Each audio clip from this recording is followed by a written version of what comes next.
Hi, another topic we can't seem to get away from. PDGF. Is it an exciting new treatment?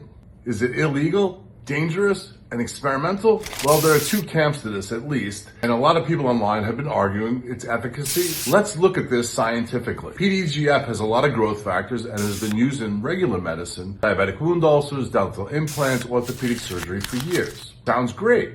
PDGF is a laboratory-made product, typically made from placental tissue. The growth factors are isolated, and that's how you get PDGF. So this is what we call an allogenic source, as opposed to autologous, which is PRP, PRF, derived from our own blood. So, it has safety in medicine. Does that apply to safety in aesthetics? Well, I think we have different goals there. A diabetic person gets it topically to prevent an amputation. In aesthetics, we're looking at, can I look more youthful, build more collagen, neovascularization? So obviously there's a lot of excitement about bioregenerative therapies. The question is, are we jumping too quick into it just to see amazing results? Yeah, we're all excited about bioregenerative therapies and the potentials they have. But let's look at this scientifically. Well, I did find a study from overseas that had patients that have been using exogenous growth factors as injectables. And this study showed that there was a lot of side effects. Erythema, itching, nodules, and granulomas. There was so many, they actually developed a protocol for it